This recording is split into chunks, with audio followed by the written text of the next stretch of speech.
শুধু সরকারি স্কুলে বৃত্তি পরীক্ষা দিতে পারবে, আমরা কোনো বৃত্তি পরীক্ষা দিতে পারবো না। বৃত্তি পরীক্ষা সবার জন্য, এটা মেধা যাচ্ছে, সবাই দিতে পারবে, যে পারবে পারবে, যে পারবে, যে না পারবে না।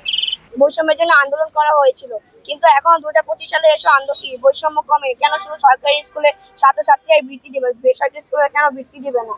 মেধা সবার জন্য, বৃত্তি সবার জন্য। বৃত্তি হচ্ছে মেধা জাতীয় জিনিস। কিন্তু আমরা চেয়েছি যাতে সরকারি আর বেসরকারির মধ্যে কোনো পার্থক্য না থাকে, কোনো বৈষম্য না থাকে, মেধা সার্বজনীন, এটার জন্য কোনো জাত ধর্ম পাত্র কোনো কিছুই যেন বিভেদ থাকে।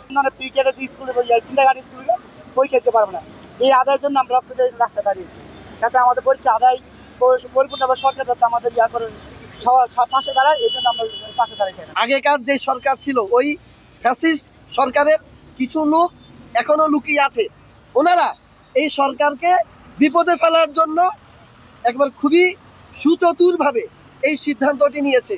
এটি মোটেও আমাদের এই বাংলাদেশের জন্য কল্যাণকর নয়, এবং এটা যদি বাস্তবায়ন না করেন, আমাদের এই দাবিকে যদি গুরুত্ব না দেন, দীর্ঘমেয়াদে এই দেশের ক্ষতি হবে। আমার মেয়ে গতকাল রাতে আমাকে জিজ্ঞেস করে, বাবা আমরা নাকি বৃত্তি পরীক্ষা দিতে পারবো না, আমি এর প্রশ্ন উত্তর দিতে পারিনি। তো এই যে বৈষম্য, এই যে শিশু মানে ছোটবেলা থেকেই যে একটা বৈষম্য গেঁথে দেওয়া হলো, আগামী প্রজন্ম তারা কিভাবে বড় হচ্ছে, যে আমাদের 16 লক্ষ শিক্ষার্থীর মধ্যে 13 লক্ষ শিক্ষার্থীকে মাইনাস করে 3 লক্ষ শিক্ষার্থীর জন্য একটা পরিবর্তন দেয়, এটা সরকারি সিদ্ধান্ত। আমরা বৈষম্যহীন বাংলাদেশ গড়ার নিয়ে কাজ করছি, তো সেই ক্ষেত্রে আমাদের কিছু বাচ্চা পরীক্ষা দিতে পারবে, কিছু পারবে না, এটা তো হতে পারে না, এটা তো বৈষম্য।